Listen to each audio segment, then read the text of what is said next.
it live right now, but maybe the recording will show later. I just wanted to get on here and share.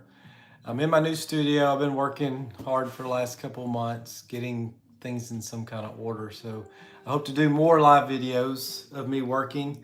And today I'm working on some paintings. I've got a show in October at Art Eclectic in Nashville, and I'm excited to go back there and share some new work.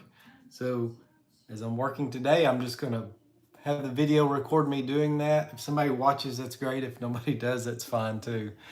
I I just get so tired of doing videos and having to sit down and edit them, and yeah, it just turns into a lot of work. And so this is just a whole lot easier. So be on the lookout. You'll see more videos like this than the ones where I try to produce them and put them together nice and neat. But I will do some of those still. So that said, I'm going back to work. You can watch if you want. Thanks.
Somebody jumped on.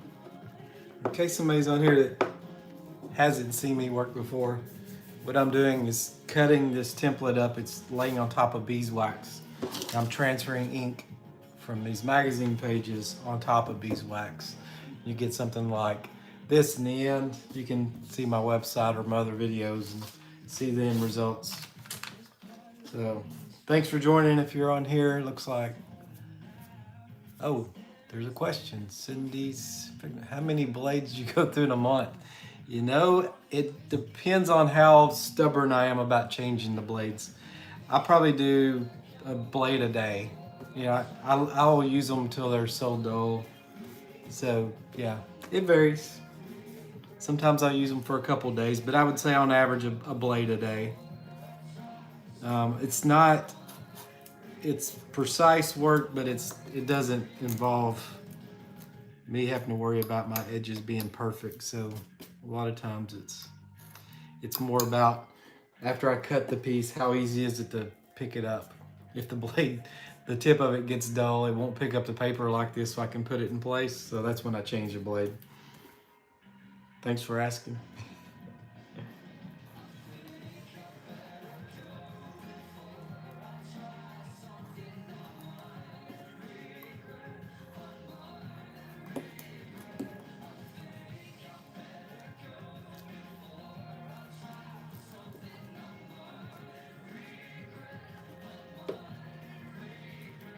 I'm trying to look up every once in a while, make sure I don't miss questions. So if you have one, I'll see it eventually. Otherwise, I'm gonna keep my nose down here on the work. I haven't done a lot of live videos. I remember back when Periscope was new, I did a bunch of them then. It was fun. I don't know what happened. Um, like anything, I guess the new wore off of that and we went back to just normal stuff. Plus, I feel like we get a lot more interaction on YouTube than we did Periscope.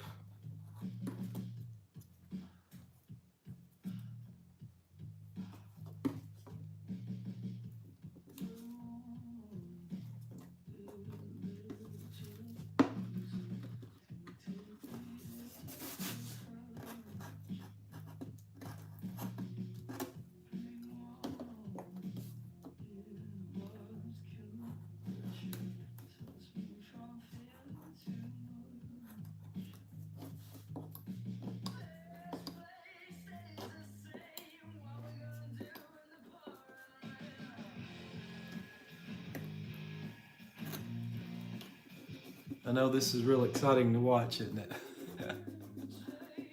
Thank you, Cindy.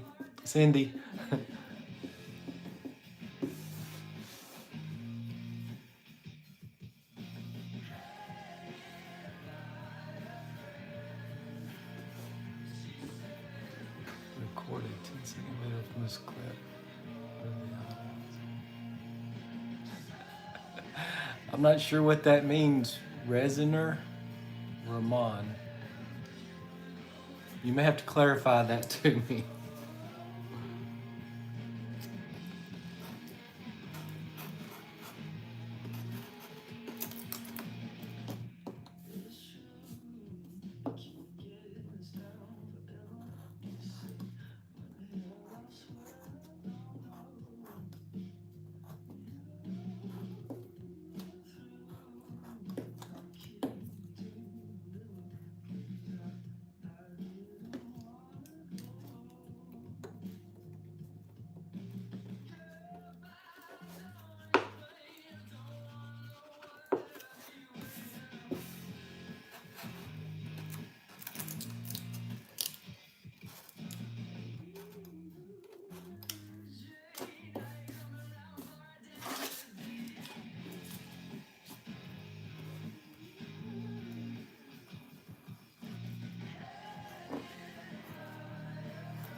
Yes, Cindy, great question. Choosing photos that I use has a lot to do with contrast.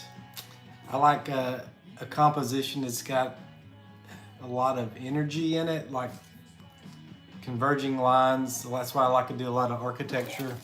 Um, the pier behind me here, for instance, has a lot of converging lines, and I like a lot of detail. I've noticed the paintings I've done that didn't have areas that had a lot of focus are pretty boring, and they don't translate as well as just a normal photo would. So and I don't stick with one subject matter. I like jumping from architecture to, I like doing animals occasionally. Um, and here lately, I've been really playing a lot with landscapes. As you can see, this one, maybe you can't see it. It's hard to tell. Of course, it's laying flat on the canvas. This is just a composition of some trees from a hike. We was in the woods, and looking up, it was fall. The different contrasting colors, the warm colors with the background of the blue sky, just really got my attention. And I liked that the sun was pretty bright and the trees were almost black because of that. And so I thought, it's a really busy painting. You don't have to be as precise on things like this, but you have to have a lot of different variations of color and variations in value in the different colors. So that's how I choose. And in some of these photos, I print them in really large black and white, and I've got a stack of them around here in the studio, and occasionally I just get them out and I lay them all over the place, and I look for something that catches my eye, looks interesting. And as I've evolved, I know some of these photos I've done, I probably took these photos 10 years ago, and they've been printed and sitting in my studio for a long time, and I'm just now to the point where I feel like, okay, I think I can do that one and make it interesting. So yeah, that's it. Thanks for asking the question, Cindy.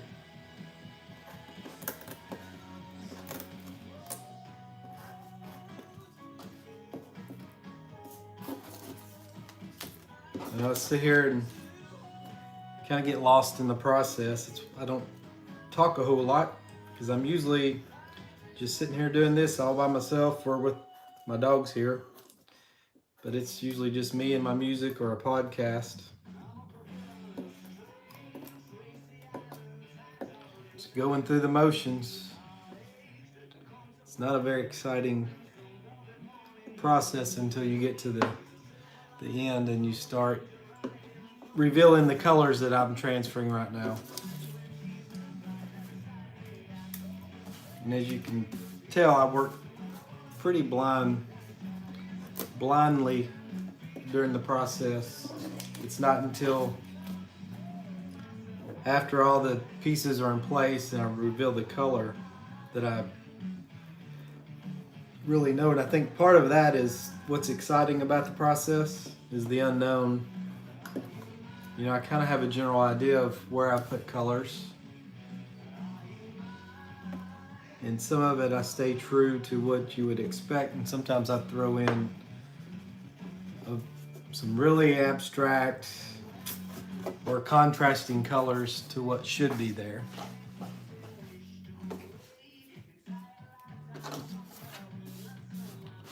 I don't want it to look just like a photo. That would be boring. I'd just do a photo.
Okay, I think I'm gonna call it for today, and I may come back tomorrow and do the same thing and try to keep this as a regular thing where we check in on the painting, see the progress, and especially when I get to the end where I start burnishing and sanding and revealing that color, we'll work our way up to some more exciting video. I know right now it's pretty dang boring just sitting here watching me cut.